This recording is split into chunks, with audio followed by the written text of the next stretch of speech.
deux copines, Casey et Tara, suivent tranquillement leur scolarité à l'université. Le soir, elles sont sur le campus, car habitant assez loin, cela devenait plus pratique de rester sur place, aussi bien pour elles que pour leurs parents, qui au moins les avaient en sécurité. En plus, les deux copines partageaient la même chambre. Celle-ci fut d'ailleurs un peu éloignée des autres, ce qui ne les dérangea pas. Ça leur donnait ainsi la possibilité de posséder un peu plus de liberté. Puis elles traînent souvent avec un garçon qui s'appelle Jordan. C'est leur meilleur ami depuis toujours. Lui aussi est sur le campus. Ils se voyaient tous les jours. Un soir, Casey était seule dans la chambre, Tara étant partie prendre sa douche. Tout d'un coup, elle ressent un sentiment de peur inexpliqué. La chambre se refroidit alors d'un seul coup. Casey sent une présence à ses côtés. Elle regarde tout autour d'elle, mais ne vit rien. Pourtant, la présence se faisait sentir plus intensément.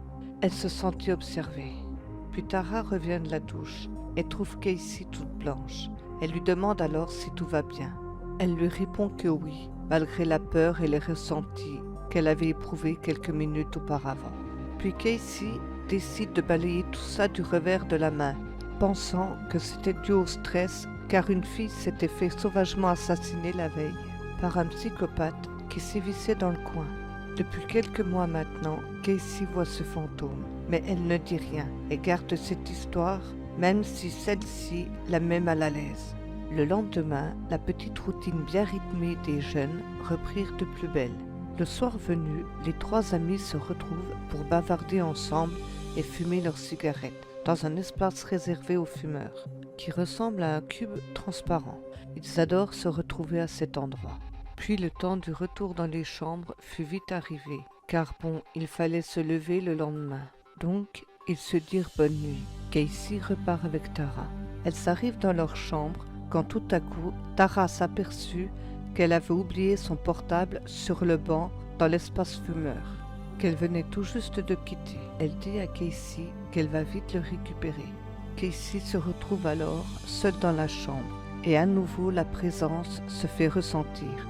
Mais cette fois, le fantôme se matérialise juste sous ses yeux, rempli de larmes. Elle hurle de peur. Ce fantôme apparaît sous les traits d'une femme au visage ensanglanté, ce qui l'effraie encore plus. Casey, cette fois-ci, sort de la chambre en hurlant. En remontant, Tara croise son amie complètement terrifiée par l'expérience qu'elle venait de vivre. Elle lui demande alors ce qui s'est passé. Casey raconte alors qu'elle est victime de certains phénomènes qu'elle n'explique pas depuis un certain temps maintenant. Tara est sous le choc en entendant l'histoire de son amie. Elle lui en avait déjà parlé quelques fois, mais sans plus. Mais cette fois, le fantôme avait pris forme devant elle. Cela fait plusieurs mois que les profs de Casey constatent une nette baisse de vitalité et ses résultats scolaires sont en baisse. Vendredi, les filles rentrèrent pour le week-end. Casey raconte alors toute l'histoire à ses parents, qui décident de l'envoyer consulter un médecin. Il lui diagnostique alors une légère dépression. C'est pas très grave, rassure le médecin, mais Casey est dispensée de cours pour la semaine à venir. Ce qui fait que Tara se retrouvera seule dans la chambre. Tara et Jordan discutent de l'histoire que subissait leur ami, et Jordan ajoute que lui aussi commence à vivre certains phénomènes qu'il n'arrive pas à expliquer. En effet, il fait des rêves assez bizarres depuis quelque temps et voit et entend certaines choses. Puis un couvre-feu est instauré par le doyen du campus, car une autre fille avait été retrouvée morte non loin de là. Et la sécurité du campus est doublée, tout comme le nombre de gardiens mis en place à cet effet d'ailleurs. Les deux amis décident de remonter dans leur chambre car il commençait à se faire tard. Tara arrive dans sa chambre, elle ressent très vite l'absence de son ami qui lui manque, terriblement. Mais elle se parlait régulièrement au téléphone, sans compter les textos qu'elle s'envoyait tous les jours. Tara décide de lire un livre. Elle se couche sur son lit, puis commence à lire tranquillement. Mais ça n'a pas tardé avant qu'un bruit sourd retentisse dans la chambre. Tara décide de ne pas prêter attention aux différents bruits qui se passent dans celle-ci, jusqu'à ce que la porte s'ouvre toute seule. Son lit se trouvait face à la porte de la chambre. Elle a donc bien vu qu'elle s'était ouverte toute seule. Ne sachant plus quoi faire, elle appelle Casey pour se rassurer. Mais ce n'est pas évident quand on évolue dans quelque chose qu'on ne voit et ne connaît pas. Les filles finissent par raccrocher le téléphone après avoir discuté bien une bonne demi-heure. Tara décide malgré tout d'essayer de dormir un peu, quand même, mais la nuit fut pénible et courte. Puis cette maudite semaine était bientôt terminée. Casey allait rentrer dimanche, plus que 2 jours à tenir. Le dimanche arrive enfin. Les copines sont folles de joie de se retrouver enfin. Le lendemain, la journée passe assez rapidement. Et le soir, Jordan était descendu pour fumer. Il fut rejoint par Casey. Tout se passe pour le mieux. Ils discutent tranquillement. Tara doit les rejoindre bientôt. Mais d'un seul coup, l'atmosphère s'alourdit.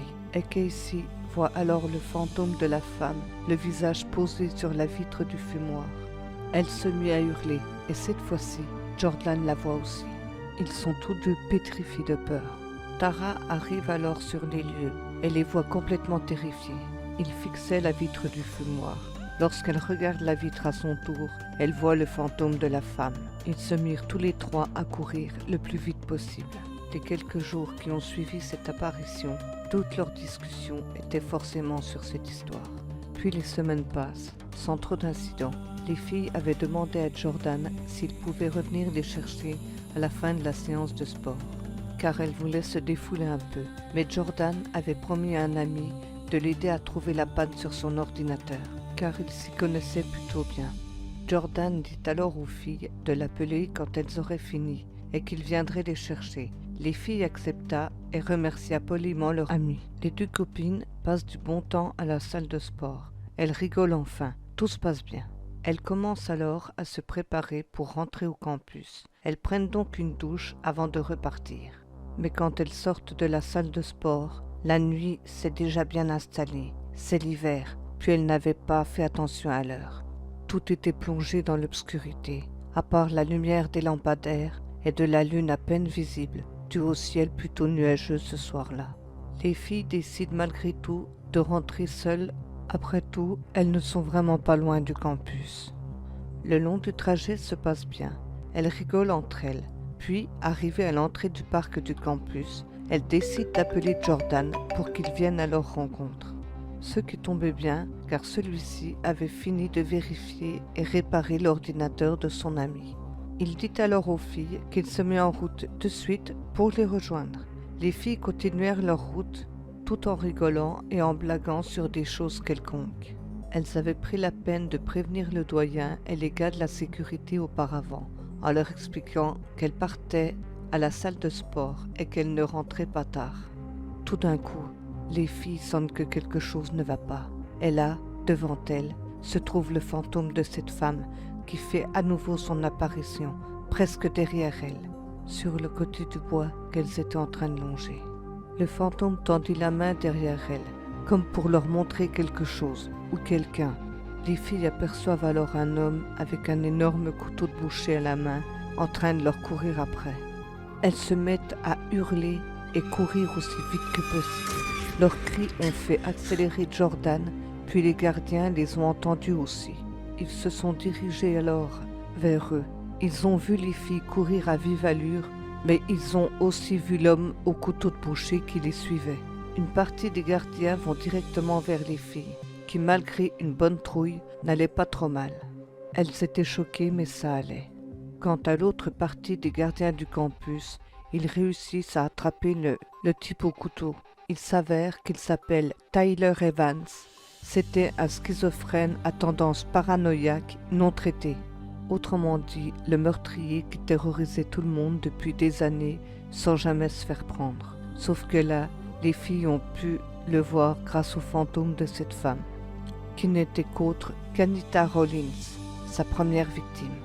La police a alors interrogé les filles qui au début n'osaient pas raconter leur histoire, de peur de passer pour folles. Mais les descriptions du fantôme données par les filles ont parfaitement corroboré avec les fichiers que la police avait en leur possession à l'époque. Le fantôme s'était montré aux filles pour uniquement leur sauver la vie et aussi stopper le tueur par la même occasion, l'homme qu'il avait tué 9 ans auparavant, car en effet, Anita Rollins était la toute première victime de l'assassin.